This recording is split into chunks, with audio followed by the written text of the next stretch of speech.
എല്ലാവർക്കും ചാനലിലേക്ക് സ്വാഗതം. ഇന്ന് നമ്മൾ നോക്കാൻ പോകുന്നത് ബ്ലോഗറിലൂടെ എങ്ങനെ വരുമാനം ഉണ്ടാക്കാമെന്നാണ്.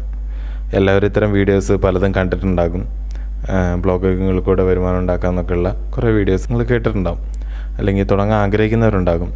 എങ്ങനെ ഒരു ബ്ലോഗ് മലയാളത്തിൽ എഴുതിയിട്ട് ഒരു ബ്ലോഗ് തുടങ്ങി അതിൽ ഗൂഗിളിൻ്റെ ആഡ്സൻസ് അപ്രൂവൽ വാങ്ങി പൈസ എങ്ങനെ ഉണ്ടാക്കാം എന്നാണ് നമ്മൾ നോക്കാൻ പോകുന്നത്.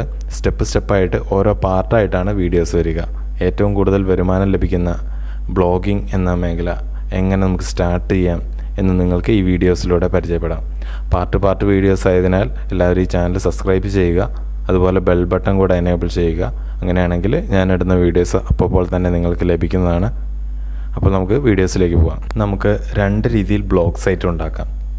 ഒന്ന് വേർഡ്പ്രസ് ഉപയോഗിച്ചും പിന്നെ രണ്ടാമത് ഗൂഗിളിൻ്റെ തന്നെ ബ്ലോഗർ ഉപയോഗിച്ചിട്ടും. ആദ്യമായി ഒരു ചിലവുമില്ലാതെ സിമ്പിളായിട്ട് ബ്ലോഗർ ഉപയോഗിച്ച് എങ്ങനെ ഒരു ബ്ലോഗ് സൈറ്റ് ഉണ്ടാക്കാം എന്നാണ് നമ്മൾ നോക്കാൻ പോകുന്നത്.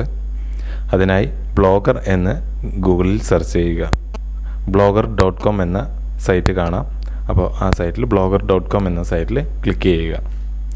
അപ്പോൾ ഇങ്ങനൊരു വിൻഡോ വരും. ഇതാണ് ബ്ലോഗറിൻ്റെ ഇൻ്റർഫേസ്. ക്രിയേറ്റ് യുവർ ബ്ലോഗ് എന്ന ഭാഗത്ത് ക്ലിക്ക് ചെയ്ത് ബ്ലോഗ് ഉണ്ടാക്കാൻ തുടങ്ങാം. ഇതിന് സിമ്പിളായിട്ട് എല്ലാവർക്കും ചെയ്യാവുന്നതാണ്. അപ്പോൾ അതിനു മുന്നേ നമുക്കൊരു ജിമെയിൽ ഐ ഡിയാണ് നമുക്ക് ആവശ്യം. ജിമെയിൽ ഐ ഡി ഉള്ളവർ ജിമെയിൽ ഐ ഡി വെച്ച് സൈൻ ഇൻ ചെയ്യാൻ സാധിക്കും. ഇല്ലെങ്കിൽ പുതിയതൊരെണ്ണം ക്രിയേറ്റ് ചെയ്താൽ നമുക്കത് വെച്ചിട്ട് സൈൻ ഇൻ ചെയ്യാൻ പറ്റും. ക്രിയേറ്റ് യുവർ ബ്ലോഗിൽ ക്ലിക്ക് ചെയ്താൽ മെയിൽ ഐ ഡി വെച്ച് നമുക്ക് സൈൻ ഇൻ ചെയ്യാം. സൈൻ ഇൻ ചെയ്ത് കഴിഞ്ഞാൽ ഇങ്ങനെ ഒരു ഇൻ്റർഫേസ് കാണാം. ക്രിയേറ്റ് എ ന്യൂ ബ്ലോഗ് എന്ന് പറഞ്ഞിട്ട് ഇവിടെ നമ്മൾ കുറച്ച് കാര്യങ്ങൾ ശ്രദ്ധിക്കണം.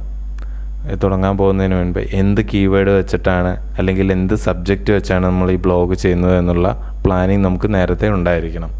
നിങ്ങൾക്ക് കൂടുതൽ താല്പര്യമുള്ള സബ്ജക്റ്റ് എടുക്കുക. സബ്ജക്റ്റ് എന്ത് വേണമെങ്കിലും ആവാം.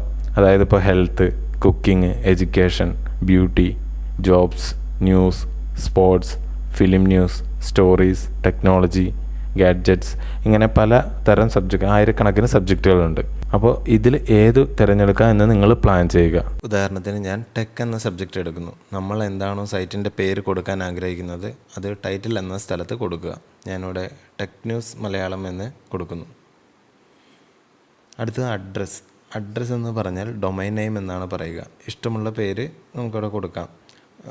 അത് അവൈലബിൾ ആണോ എന്ന് ചെക്ക് ചെയ്യാം. ഇപ്പോൾ ഞാൻ ആദ്യം ടെക് ന്യൂസ് മലയാളം എന്ന് കൊടുത്തു നോക്കുന്നു. അപ്പോൾ അത് അൺഅവൈലബിൾ എന്നാണ് പറയുന്നത്. അതായത് ആ പേരിൽ മറ്റൊരാളുടെ ഡൊമൈൻ ഉള്ളതുകൊണ്ടാണ് നമുക്ക് ഉപയോഗിക്കാൻ സാധിക്കില്ല എന്ന് പറയുന്നത്. എന്ത് ചെയ്യും? വേറെ നെയിമൊന്നും ആലോചിക്കേണ്ട. ഈ പേരിൽ തന്നെ ചെറിയ മാറ്റങ്ങൾ നമുക്ക് കൊടുത്തു നോക്കാം. ടെക് ന്യൂസ് ഇൻ മലയാളം എന്ന് കൊടുത്തു നോക്കാം. അതുമില്ല എന്നാണ് പറയുന്നത്. ലേറ്റസ്റ്റ് ടെക് ടിപ്സ് മലയാളം എന്ന് കൊടുത്ത് നോക്കാം. യെസ്, അവൈലബിൾ എന്നാണ് പറയുന്നത്. അടുത്തത് തീം എന്ന ഓപ്ഷൻ കാണാം. അത് ഇപ്പോൾ നമ്മളൊന്നും ചെയ്യുന്നില്ല. സിമ്പിൾ തീം തന്നെ കിടക്കട്ടെ. പക്ഷേ ആഡ്സൻസ് അപ്രൂവൽ പെട്ടെന്ന് കിട്ടണമെങ്കിൽ തീമിന് വളരെ വലിയൊരു സ്ഥാനമാണ് ഉള്ളത്. എങ്ങനെ നല്ലൊരു തീം സെറ്റ് ചെയ്യാം എന്നെല്ലാം സ്റ്റെപ്പായിട്ട് പറഞ്ഞു തരുന്നതായിരിക്കും. ഇനി ക്രിയേറ്റ് ബ്ലോഗ് എന്ന് കൊടുത്താൽ നമ്മുടെ ബ്ലോഗ് റെഡി. ഇതാണ് നമ്മുടെ ബ്ലോഗ് സൈറ്റിൻ്റെ അഡ്മിൻ പാനൽ എന്ന് പറയുന്നത്. ഇവിടെയാണ് നമ്മൾ എഴുതുന്നതും ഡിസൈൻ ചെയ്യുന്നതെല്ലാം. ഇവിടെ വ്യൂ ബ്ലോഗ് എന്ന ബട്ടൺ ക്ലിക്ക് ചെയ്ത് കഴിഞ്ഞാൽ നമുക്ക് നമ്മുടെ ബ്ലോഗ് സൈറ്റ് നമുക്ക് കാണാൻ പറ്റും. ഇതാണ് നമ്മുടെ ബ്ലോഗ് സൈറ്റ്. ഇപ്പോൾ നമ്മുടെ ബ്ലോഗ് സൈറ്റ് ഇപ്പോൾ എംപ്റ്റി ആണ്. നമ്മളിതിൽ വേറെ ഒന്നും ചെയ്തിട്ടില്ല. ഈ മുകളിൽ നമുക്ക് ഇതിൻ്റെ URLൻ്റെ സ്ഥലത്ത് നമ്മൾ കൊടുത്ത latest technology news Malayalam .blogspot.com എന്ന് കാണാം. പിന്നെ ബ്ലോഗിൻ്റെ പേര് കൊടുത്തത് ടെക് ന്യൂസ് മലയാളം എന്ന് കാണാം. ഇപ്പോൾ നമുക്ക് തിരിച്ച് അഡ്മിൻ പാനലിലേക്ക് പോകാം. ഇവിടെ ആഡ്സൻസ് അപ്രൂവൽ കിട്ടാൻ വേണ്ടി കുറേ കാര്യങ്ങൾ നമുക്കിവിടെ ചെയ്യാനുണ്ട്. ആദ്യം ബേസിക് ആയിട്ടുള്ള കാര്യം നോക്കാം. ഒരു പോസ്റ്റ് ഉണ്ടാക്കാൻ എന്താണ് ചെയ്യേണ്ടത് എന്നാണ് നമ്മൾ നോക്കാൻ പോകുന്നത്. ക്രിയേറ്റ് ന്യൂ പോസ്റ്റിൽ ക്ലിക്ക് ചെയ്താൽ ഇങ്ങനെ ഒരു ഇൻ്റർഫേസ് കാണാൻ സാധിക്കും. പോസ്റ്റ് ടൈറ്റിൽ കൊടുക്കുക. അത് നല്ല കാണാൻ അട്രാക്റ്റീവ് ആയിട്ടുള്ള ടൈറ്റിൽ കൊടുക്കാൻ വേണ്ടി ശ്രമിക്കുക. ഇപ്പോൾ ഞാൻ വെറുതെ ടെസ്റ്റ് എന്ന് കൊടുക്കുന്നു. താഴെയാണ് ടൈറ്റിലിൻ്റെ ബാക്കി കണ്ടൻറ്റ് ഇടേണ്ടത്. അത് ഡീറ്റെയിൽ ആയിട്ട് അടുത്ത വീഡിയോയിൽ പറഞ്ഞു തരാം. തൽക്കാലം ജസ്റ്റ് ഒരു ടെസ്റ്റ് എന്ന് കൊടുക്കുന്നു. ഇനി ഇത് മുകളിൽ സൈഡിൽ പബ്ലിഷ് എന്ന ബട്ടൺ കാണാം. അത് പബ്ലിഷ് ചെയ്യുന്നു. അത് പബ്ലിഷ് ചെയ്താൽ മാത്രമേ മറ്റുള്ളവർക്ക് നമ്മുടെ പോസ്റ്റ് കാണാൻ സാധിക്കുള്ളൂ. ഇനി ഒന്നുകൂടെ വ്യൂ ബ്ലോഗിൽ നോക്കിയാൽ നമ്മുടെ പോസ്റ്റ് ബ്ലോഗ് സൈറ്റിലായി കാണാൻ സാധിക്കും. ഇതാണ് നമ്മുടെ പോസ്റ്റ് കിടക്കുന്നത്.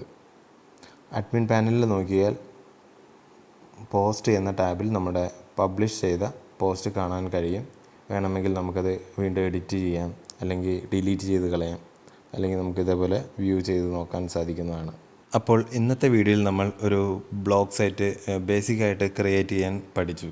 ആദ്യം തന്നെ നമുക്കൊരു 15-20 പോസ്റ്റുകളെങ്കിലും ആവശ്യമാണ്. ചെയ്യാൻ താല്പര്യമുള്ളവർ പെട്ടെന്ന് തന്നെ കുറച്ച് പോസ്റ്റുകളെല്ലാം നോട്ട് പാഡിലോ മറ്റോ തയ്യാറാക്കി വയ്ക്കുക. അടുത്ത വീഡിയോയിൽ എങ്ങനെ ഒരു പോസ്റ്റ് ആഡ്സെൻസിന് വേണ്ടി ക്രിയേറ്റ് ചെയ്യണമെന്ന് ഡീറ്റെയിൽ ആയിട്ട് നമുക്ക് നോക്കാം. വീഡിയോ ഇഷ്ടമായാൽ ലൈക്ക് ചെയ്യുക, ഇഷ്ടപ്പെട്ടില്ലെങ്കിൽ ഡിസ്ലൈക്ക് ചെയ്യുക. സംശയങ്ങൾ കമൻറ്റ് ചെയ്യുക, സബ്സ്ക്രൈബ് ആൻഡ് ഷെയർ ചെയ്യുക. താങ്ക്